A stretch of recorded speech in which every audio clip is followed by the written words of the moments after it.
What's going on, guys? This is Vince with vshred.com, and in today's video I have one of the easiest bicep workout fixes for you to help you get bigger arms.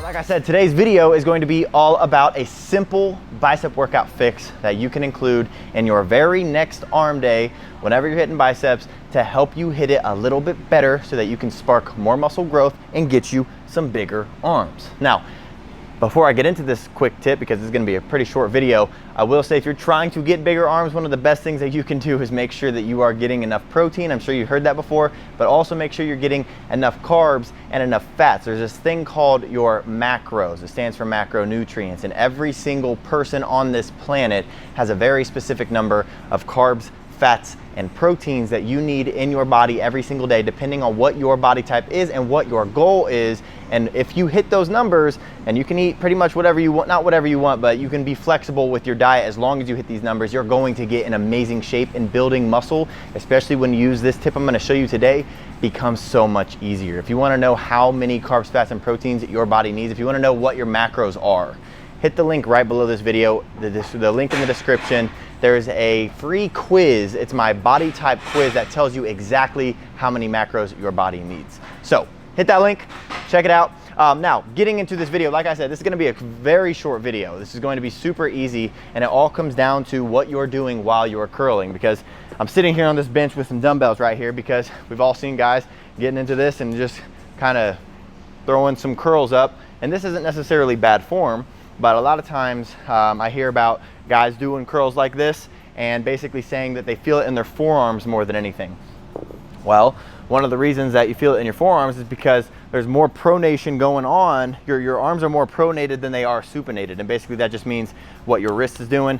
When you're supinated, your palm is going to be facing up. When you're pronated, your palm is going to be facing down.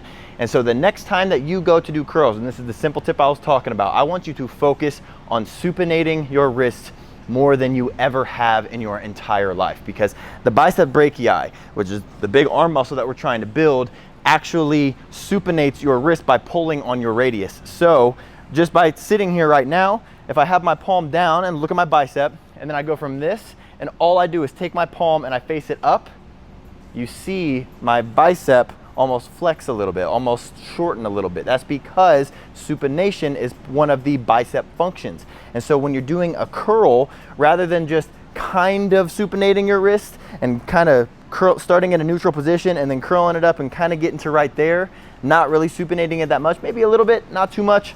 Instead, I want you to focus on taking your ring finger and your pinky, and I want you to take them and I want you to turn them as far as you can, and I want you to put most of the pressure or most of the weight of this dumbbell in those two fingers. So it's gonna come across your hand, but I want you to focus on putting most of the pressure on those two fingers right there and force that weight up as high as you can. And by overemphasizing that supination of your wrists, you're going to feel a better squeeze in your dumbbell from the exact same movement, and you can actually probably use less weight and get a better contraction from that weight. So instead of doing a curl and kind of going like this and curling it up, kind of supinating, because this is what normal curls look like right here.